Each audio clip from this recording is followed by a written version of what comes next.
Hey everybody, Living Room Lectures here on A Course in Miracles, and I'm going to do a little bit longer video today here on the different phases that there are, that it seems as if people go through. This is me looking back on my little journey and over the years and what were the different phases that I was learning and how it felt at each of those times. So initially, when I got A Course in Miracles in 1989, quite a while ago, it was after a little bit of what they call the spiritual buffet line, looking around at metaphysical paths. And when I found this one, somehow I just knew it was the one. The little story goes that I was in a metaphysical bookstore back when people went places and there were bookstores to go to. And this one was set up only with self-help books. Back then they didn't call it that. They called it New Age. That was the terminology at the time.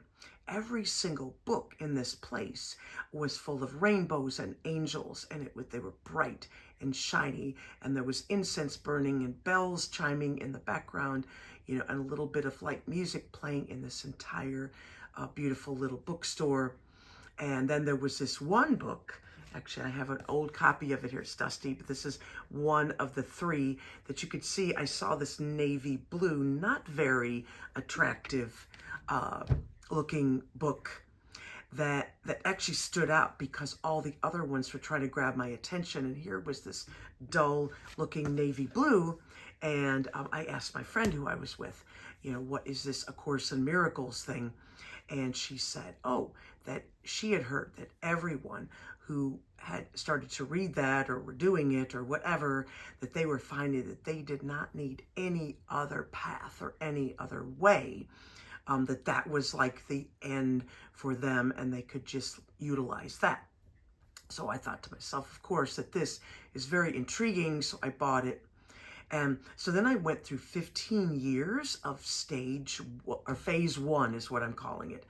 And just to differentiate it from stages or other things that the Course actually does talk about in other pieces of the subject matter, right? So, but in a journey of a lifetime, you find yourself getting away, but you really don't know what it is meaning because it is very cryptic in a lot of ways. It has language that it does not lend itself to understanding what it's even getting at. The miracle principles that it begins with are its deepest ideas, and they are not spelled out. Some say that we should go towards the back of the book and read clarification of terms first to even begin to understand where it's coming from. But this is just like in any path, so you become indoctrinated within Christianity or Judaism, or if you're a Muslim, you are going to be perhaps growing up with these concepts and these words that mean concepts that are generally agreed upon amongst the group. So, of course, I had 15 years, so it was before internet, before email even, basically. And so I think we had fax machines. But the only way I was going to perhaps learn more was to go into living room groups or go into I'm trying to think of the name of the church. Unity Church was very amicable towards A Course in Miracles and would allow people to have meetings within their church buildings, at times. So, but I didn't do any of that. And it does say in there that it is a self-study course. I didn't really set out for it to be that, but I did read all of it many times, just in the quiet of my own home. And like I said, many of us have come to this path because when we read it, there's just something about it that we know it is speaking the truth to us. So that was like a meditative kind of thing that I did for 15 years, picking it up, putting it down. What was it like? It was, I would read some of it and then maybe a whole month would go by and I would completely forget at all about the Course. And, just live a regular life. And what I mean by that is now you can look back and say, completely absorbed in being a character that has a body with life circumstances, a personality, a situation that you're in. And at that time, of course, the body was different. The people were a different group. It was all of a different, complete look of where I was living, the whole life situation, the job, everything. So that complete piece of the story was one way at that time. And I was completely absorbed in being that and not having any idea that there could be a different way to be, and that there's a whole nother thought system to think. But as I said, it's like this whispering in the dark of this beautiful, poetic Course in Miracles that was calling to me. So much of it is very dark as well. So I had initially picked it up thinking that it was going to be full of positive things it was going to tell me, and that it was going to give me a lot of, daily messages to tell myself. And there is a workbook that can be used in that way, with what we would call affirmations back in the day. So to positively talk to oneself, to cover over any of the negative sufferings that you are feeling, and talk yourself into peace. This would be what is very much a large group of people within the Course do. They utilize it in order to, feel better within the world.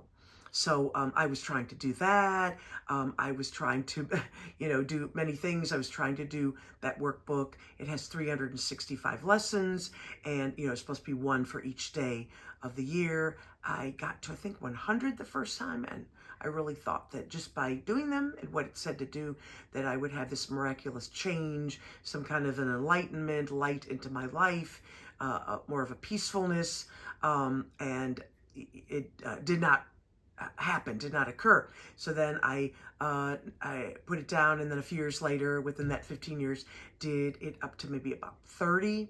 And again, it was becoming a failure. So these were really important milestones to, read the book, not know really what it's saying, try the workbook, feel like you're a failure at it.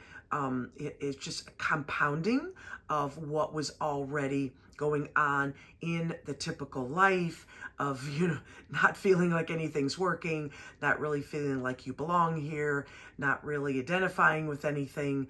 But somehow with this particular book, feeling that it was speaking to me. And again, I didn't know why, like a whispering in the dark. And so that would really encompass that 15 years, which I call phase 1, where you get the book and you don't know what it's saying. And I think we're going to just leave it at that. I'm going to do a video on each one of the phases and what it's like and what occurs within it. And people could perhaps see themselves in these different phases.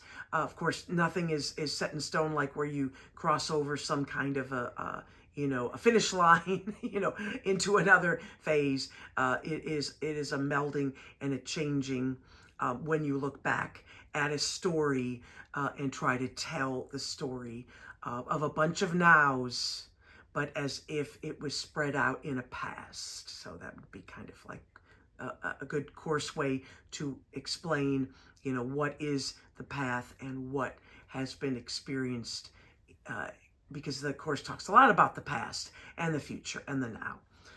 So anyway, that is what I'm going to leave with you today. Have a really good evening.